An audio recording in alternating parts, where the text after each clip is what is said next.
Alright, so now we're going to make the digital to analog converter. So the thing about digital to analog converters, like I said before, the reason they exist is, let's say you have a port on your microcontroller. The ports on here are 8 bits, well they're 8-bit ports.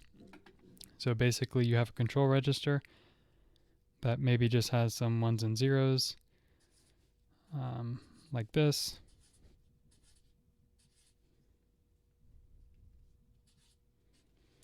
Right, so 8 bits. Each one of these in the GPIO register corresponds to a pin.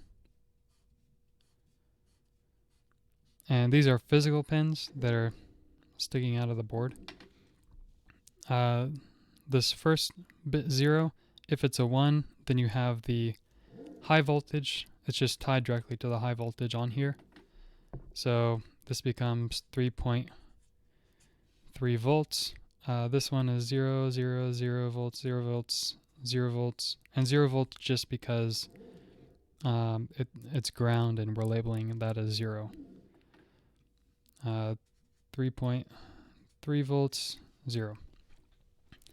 And so the objective is to say, in this case, is to say that we have this 8-bit word here. And, well, it's not a word. A word is technically 4 bits, but just fudging notation here. We have an 8-bit word. Half of it is either this. So 8 bits is what, 256 distinct values. So this is halfway. Also, this is halfway. Whoops. They're both halfway because it's even. And there's no direct number in the middle of an even thing, so whatever. Anyways, the point is that if you have a digital to analog converter that goes from 0 to, say, 3 volts, then we want these to kind of appear as sort of 1.5 volts. And that way, if we increase this value, it'll go to a higher voltage. And when they're all ones, we have the maximum 3 volts. And when they're all zeros, we have the minimum 0 volts. So that's the objective of a digital to analog converter. There's a lot of different styles you can choose of converters that exist out there. One of them, which I'll show you, you can get very, very cheap. It's about like $3 to buy. And that one is this little guy right here. This thing is an MCP 4725 digital to analog converter. It's not focusing. Anyways, this thing, you communicate it through I2C, and you just input these values, actually 2 of them. This is a 12-bit DAC, so you can only send 8 bits at a time, so you send 2 of them. That's 16, 12 of them are used for this DAC. And so you give it a value, you tie a high voltage and a low voltage, and the DAC stays between there. So 0 and 3 volts, if you tie to here, and you send out one with 11 zeros after it, then you end up with half the voltage, like 1.6 volts. This I2C is a communication protocol with a couple of different bit rates. High-speed bit rate, or the highest speed that you can get, will only give you about 12 kilohertz or something like that is what I maxed this thing out in. Because I'm doing audio, I want CD quality audio or close to it, which is 40,000 hertz or higher that I want to get. So 12,000 isn't even close. In fact, it's lower than MP3. So this board may be good for calibration, like on a multimeter or something like that. But for audio purposes, it's just way too slow. Unless you're making like a really, really cheap one with low quality. And by that, I mean not able to do the higher frequencies. So if you're doing like a synthesizer just for bass sounds, this is perfectly fine. But otherwise, you're kind of out of luck here. So what we're instead going to be doing is we're going to make our own digital to analog converter.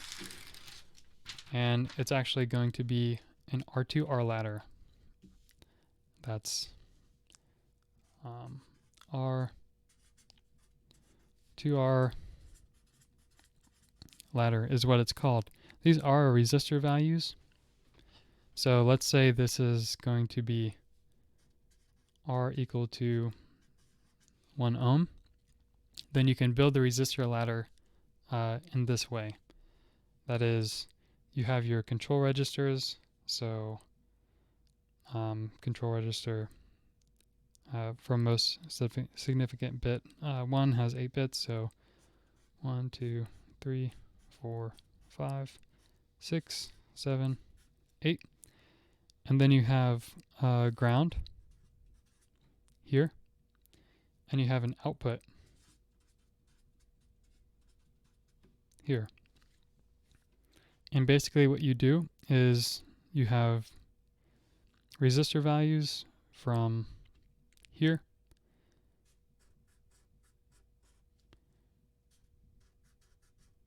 and I'm just gonna pretend like these all look good.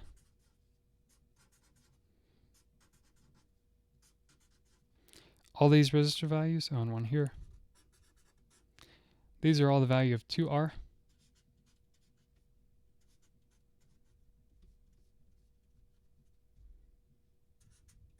So these are all like 2 ohm resistors, and then you bridge between them with 1 ohm resistors.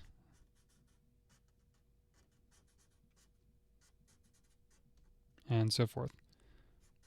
I'll draw it. And these are all 1 ohm. So these are all the value of R, and these are all the value of 2R. Hence the name R2R ladder. Now if you were to, oh, and this is just tied directly to there. And then the output is just whatever comes out the end. So the idea is if these were all 0, and then this was a 1, this small like 3 volt voltage, because this output's 3 volts-ish, has to go through all these resistors. So instead of being 3 volts, it's like a very, very tiny voltage being outputted here. If you light up more of these, then the voltage just increases there through. The magic thing about this is that if you switch, so just looking at these 4 bits, if you switch, if you count in binary upwards and you have this, and then so then you add 1 to it and it becomes this, well, this voltage still appears as lower than this voltage. So if you're to count in binary, right, it is magic, then as you keep adding 1 in binary, then the voltage values just keep increasing. And if you have this configuration, then they increase in pretty much an equal amount. Also, this is all hardware. These are all just resistors, so the values will change as fast as the microcontroller can output a different value to these pins. Assuming the capacitance in here is pretty small, which it will be because there's very little circuitry here. The downside, however, though, is that if you want an 8-bit digital to analog converter, it'll take 8 pins to drive it. You can get away with reducing that with some shift registers, which is where you just have two lines and you shift in a lot more values into it, but then you have communication and it takes time to put all those values in. So this is really, really fast. And you can lessen the number of pins with shift registers, but if you use that, then you end up reducing the speed or lowering the speed that you can change this output by. So that's that. Oh, and a port on here, the general purpose in out ports, each port is all connected together, and so they have sort of, well, when you update the outputs, then on the next clock cycle that it's given to actually update the pins, they all update together. So if you want a 16-bit DAC, it'll take two 8-bit registers, and each bit set will be updated at different times. But if you have a really, really fast microcontroller, then basically the speed here results in a very fast spike, and then it'll continue climbing every time it has to switch values, like here. But that's mitigated by doing something called a reconstruction filter, which actually is very inappropriately named unless you're doing recording and outputting, but it's the name given to it. So anyways, we'll make this part. I'll show you, well, I'll go ahead and make one, and then I'll show you these steps on my oscilloscope. So let's get to it.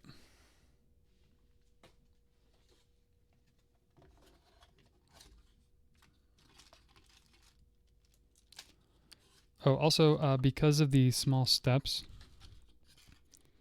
that you're using, the better accuracy with the digital to analog converter is achieved by using higher tolerance resistors. So these are all metal film 1% resistors.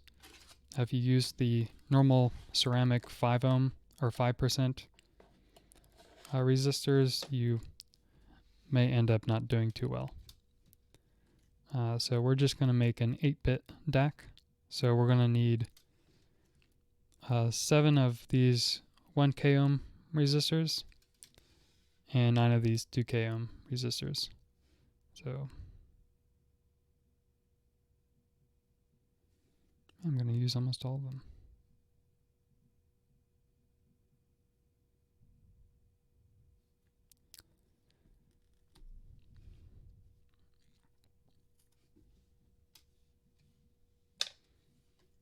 And here, 9 of them.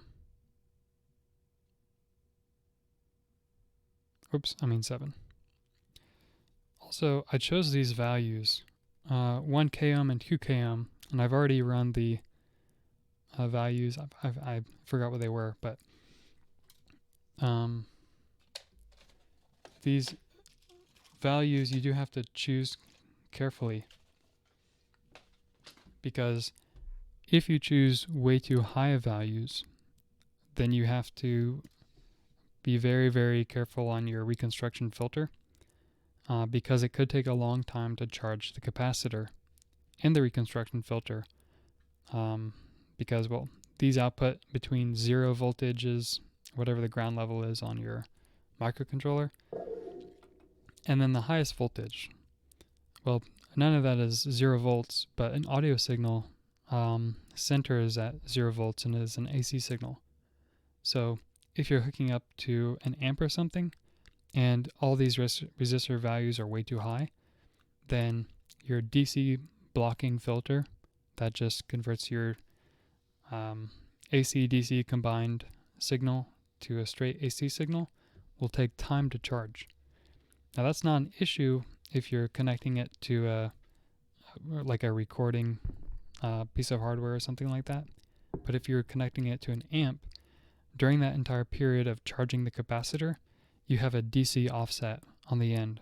And a DC offset is bad because if you're plugging it into an amp, it means your amplifier is just pumping a bunch of voltage into your speaker. And so, oh, that definitely wouldn't work.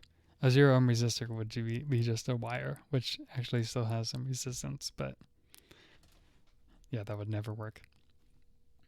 But yeah, the danger here is if you were to plug this thing up to an amp, then you could burn up your amp. Every time you turn it on, you're just waiting for it to sit there. And you also get a significant speaker pop if you flick it on and off and your capacitor is too big and it allows a bunch of DC to shove the cone of the speaker one way or another.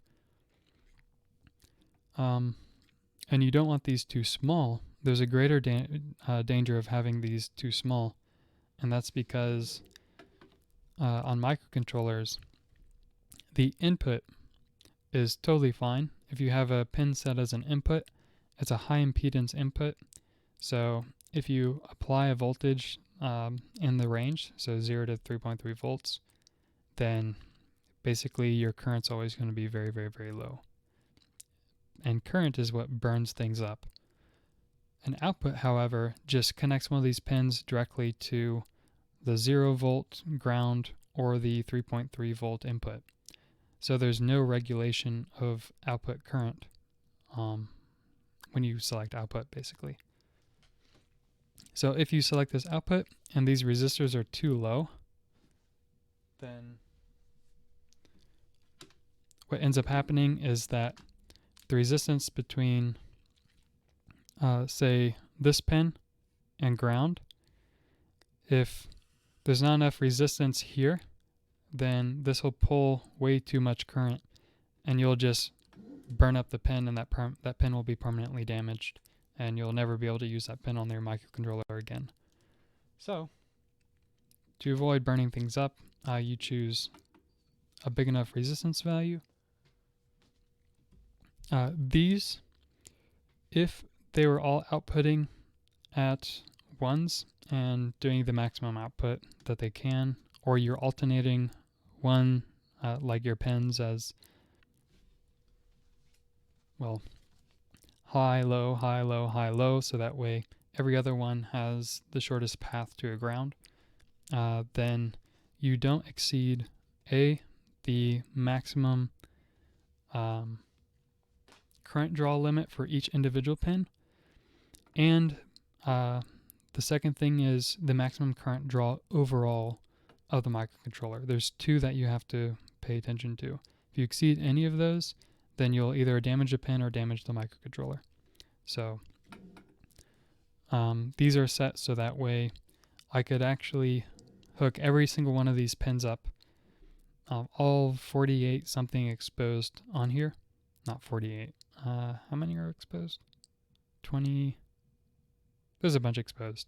I calculated something, but if I were to connect them all up, set them all high, and have like the shortest path through the R2R ladder to ground to short it all out, it would never short out.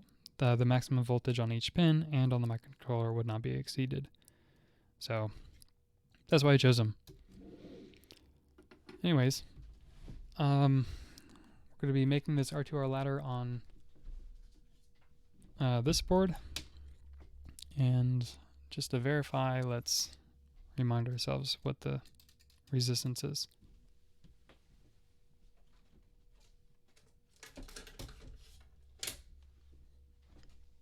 So pull out the fluke here. I have another multimeter that's newer, but this one I calibrated. The other one I haven't calibrated.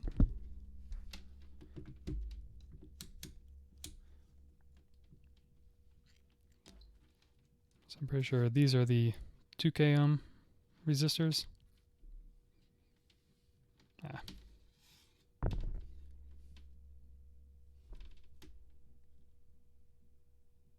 Yeah, 2K ohm. These are the 1K ohm then.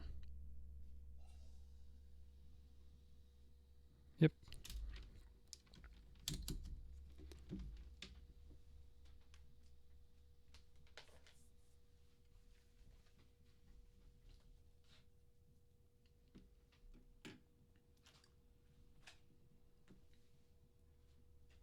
And we also want a way to plug this into a board.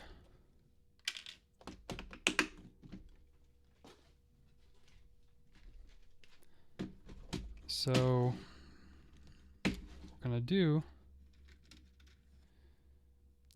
is connect these to pins. We have a choice here too.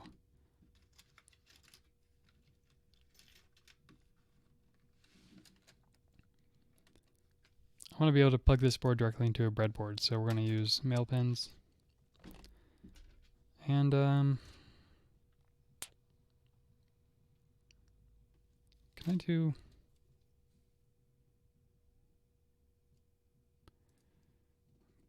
both of these in a single hole? Let's see.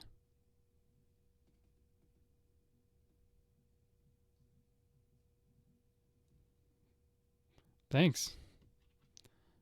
They're not really kits though. I've kind of put them together. These are tackle boxes I found at Walmart.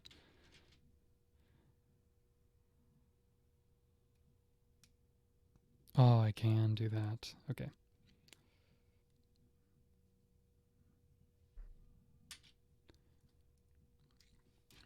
So let's go ahead and use the straight male connectors.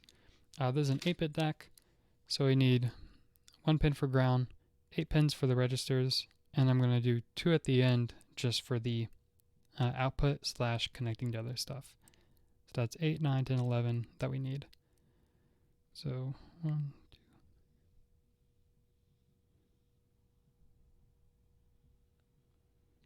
So that's here.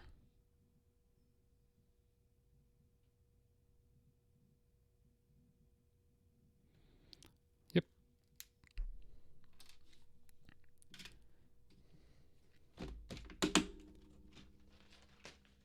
And yeah, let's start putting these things in. So we have our DAC. Ground starts over here, our 8-bit input. Then we have another ground and an output. This is a raw output. And then also above here, we have the raw output and the ground also accessible.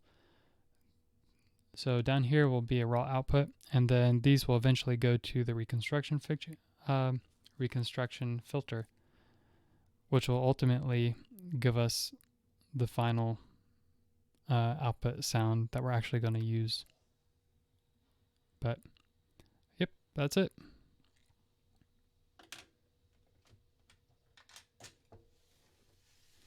So now that we've made our DAC, let me show you what it does.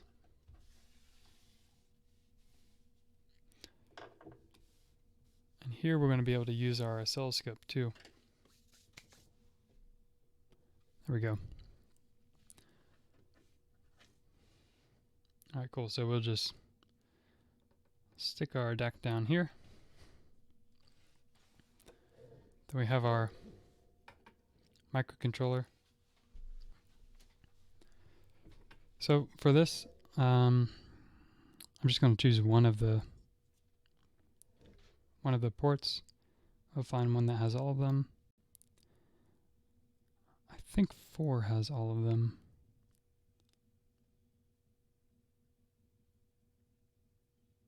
There we go. Yep, port 4. All of them are exposed. This thing actually has like 100 outputs, but very few of them are actually broken out. There's more broken out over here on the edge, but I haven't put any connectors on it. So we'll start off with ground. Ground is connected here at the very end, and the ground port on the microcontroller. Then we'll get the data pin set up.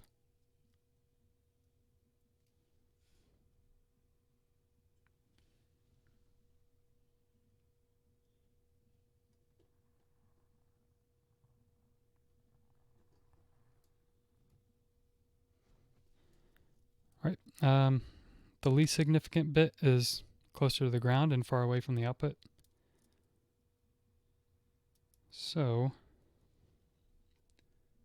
arrange it like that.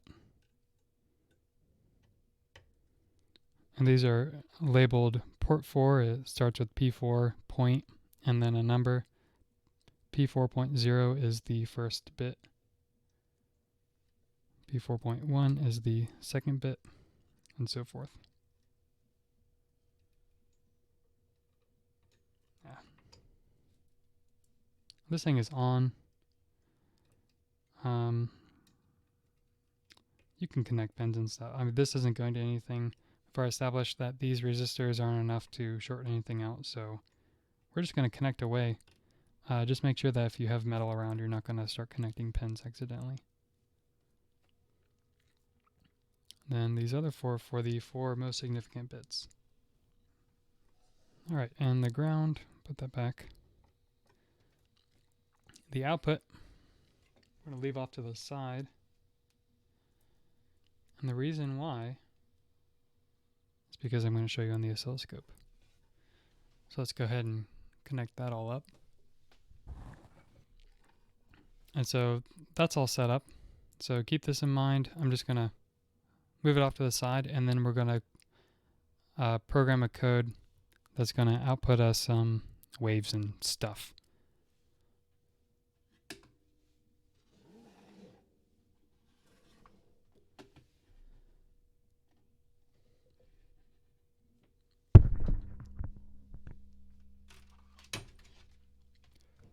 Right. So here we are. First I'm going to show you the function of the digital analog converter. So we're going to take this blank code and we're going to create something that's going to increment stuff out by. So the first thing we need to do is, instead of using port 1, we're going to use port 4. So in this initialize GPIO, we're going to add for port 4.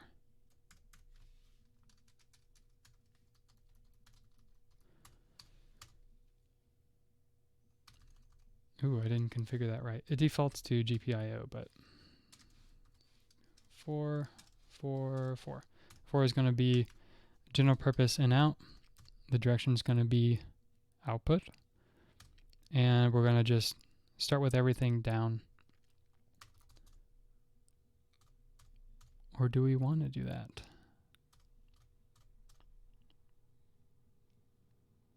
Yeah, sure, why not? So now port 4 is configured. So let's go up here.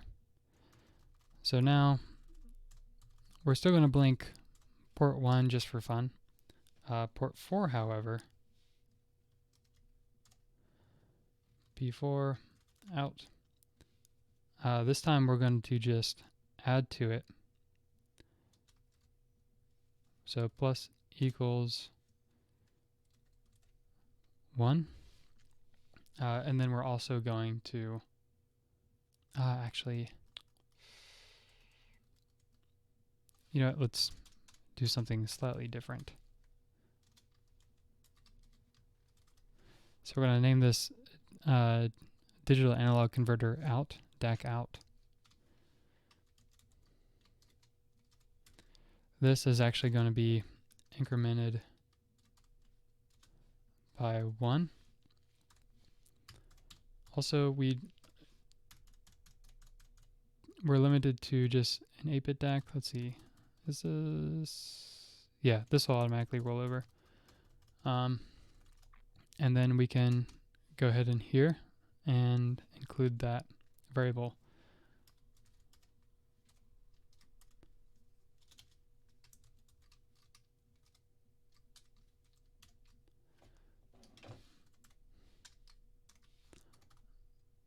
Whoops, I'm doing this all wrong.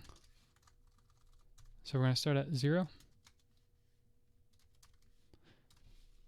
And then every time the timer goes off, it's going to increment by 1 and increase. And then after that, it's going to be sent to the digital to analog converter. And immediately we're going to see an output generated by it. It's going to keep increasing.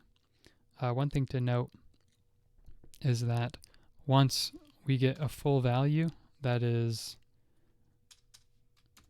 FF once it increases all the way.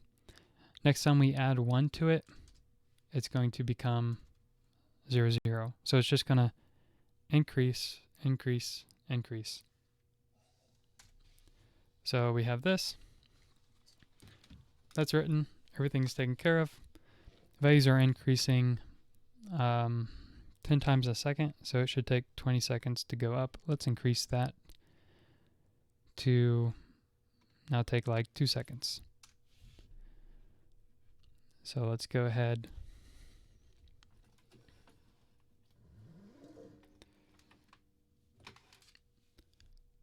and build it. Make sure there's no issues.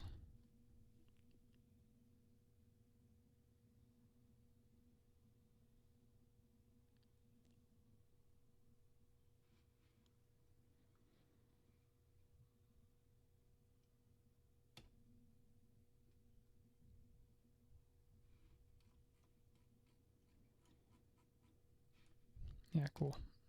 Let's just do this one more time for fun.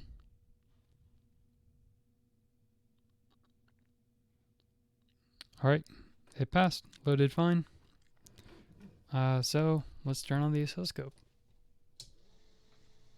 and we'll see what's going on.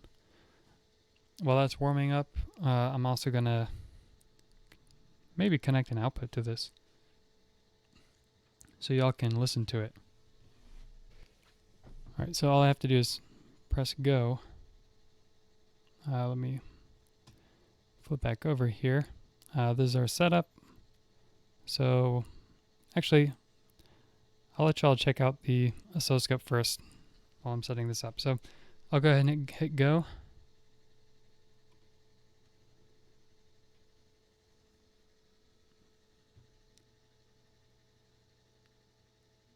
And you know what? That's not what I'm expecting. Hold on.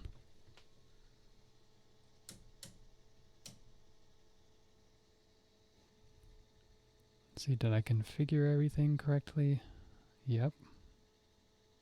Oh, no, I didn't. That's why. I didn't configure anything correctly. I just copy and pasted code.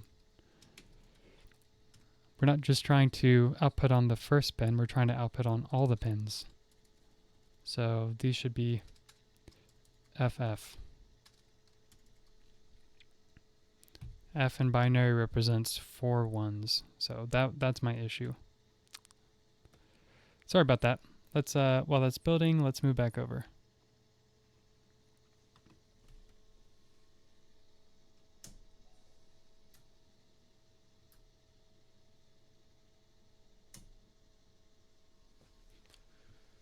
I didn't bother doing a calculation as to how fast this will run, but let's see. There we go. See, it's very slowly going up and going back down. Let's fix that by making this run faster. How about 64 times faster? So we've just changed our clock divider. Instead of the clock source, the submaster clock, which is what we're using, which right now is tied 1-to-1 with the master clock. So the submaster clock is ticking at the same speed as the master clock. And our timer A clock source divider, instead of dividing the clock source by 64, so moving 64 times slower than it, we're now moving at the same pace. So now it's every 234 ticks. Actually, let's make it even.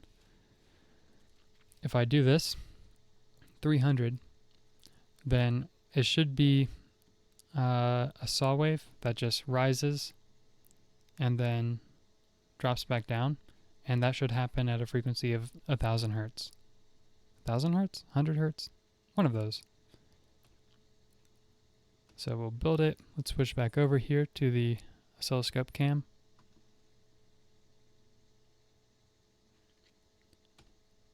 There we go. Now you can see it. We'll zoom in there.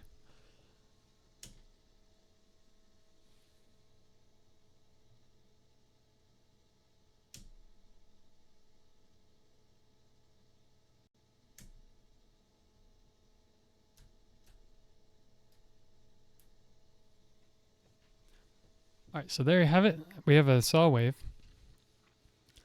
before we listen to it, let's zoom in and I'll show you what I mean with the discrete steps that I showed earlier.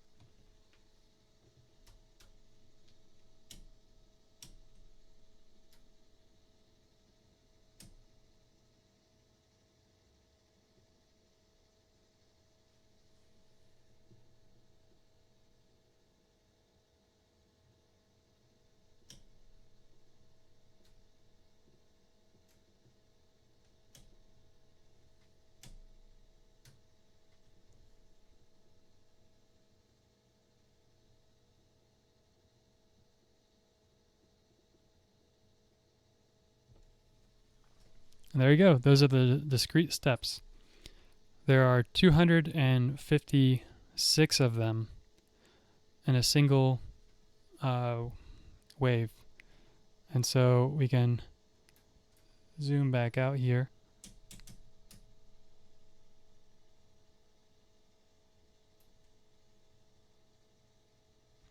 And so yeah, for each one of those lines, there's 256 of those little tiny discrete steps.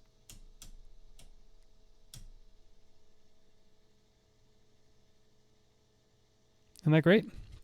And so this is an 8-bit DAC. If you were to have a 16-bit DAC, which is CD quality audio, then you have 64,000 and something of these steps, which gives you a really, really clean signal on the higher frequencies. On the low frequencies, it doesn't matter so much. But if I were to make this run even faster,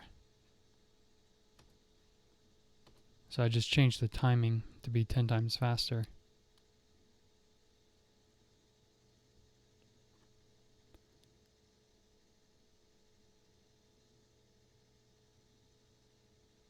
Well, did it do anything? It's possible I could be timing the interrupt way too fast that it's never having time to actually go into the other loop. The loop that actually updates the DAC.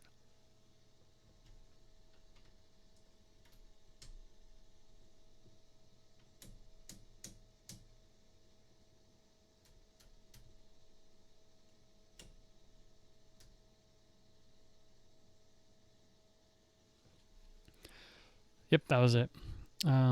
We're just running it too fast. We're only running at 3 megahertz, which I think is as fast as the Super Nintendo runs. Now that I think of it. But anyways, we had this while loop here, and basically we were probably just hitting the interrupt before we got to this point where it actually updated the registers, the output to the DAC. So, but anyways, we have that. Let me try and hook it up so y'all can listen to it. Okay, so running at a clock speed of 3 megahertz here. Our timer, which is what initiates the write to the digital to analog converter, is every 300 of the clock source, every 300 ticks of the clock source. The clock source is tied directly to the submaster clock, which is running the same speed as the master clock with no divider on it. So divide by 300. So our I keep thinking DAC is data acquisition system, but it's not. Our digital analog converter is changing value every 10 kilohertz. However, there are 256 different values it takes. So divide by 256. And there you go. 39 hertz is what that saw wave is moving at. Let's make it move a little bit faster here. So we'll, I don't know, we'll just triple it because that's well within hearing range.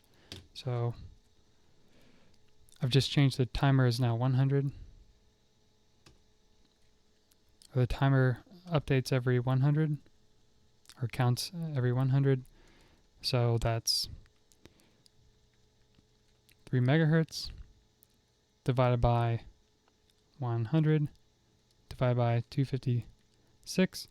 So it should be 117 hertz thereabout that the signal is being generated at. So that's the frequency of the saw wave. Sorry, let's go back. We know 300 works here. So instead of counting the timer faster, we can actually skip values. So instead of every one value, we'll add 3 to it. What this does is effectively reduces the number of bits. So instead of 8-bit, this is like just over 6 bits now that we've forced it to become in software. So, or at least that's the resolution we have on the output signal.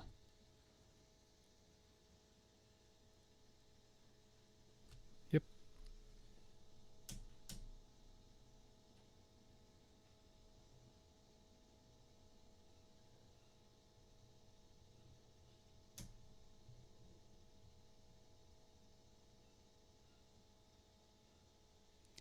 All right, so that's it. And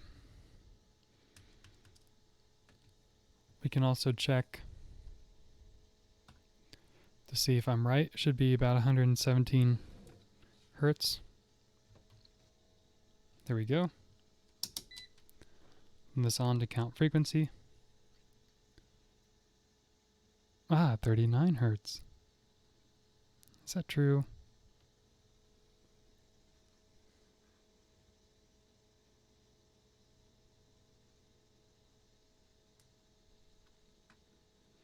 Oh, I changed the wrong value.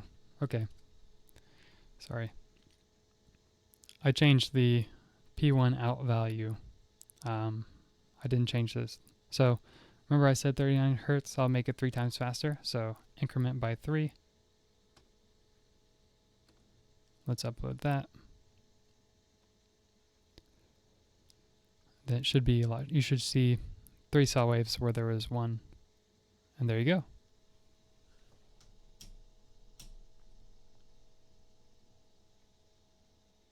And as you can see, we're now reading, I'll pull this up, 117 hertz, just as we suspected. So, yeah, let's listen to it.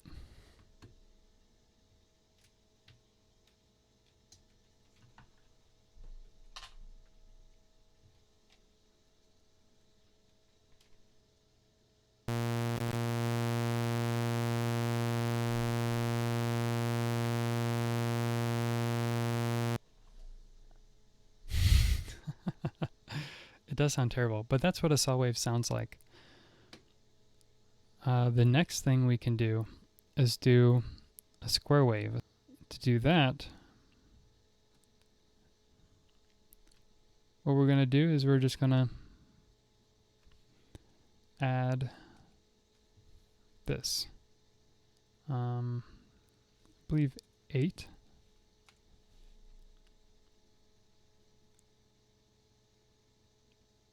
Yep, that should be it. So this will sound like a square wave now. These are the boops and beeps.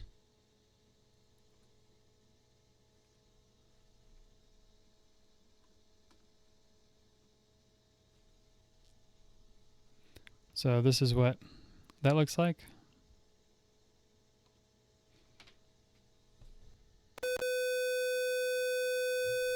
Yep, so that's that.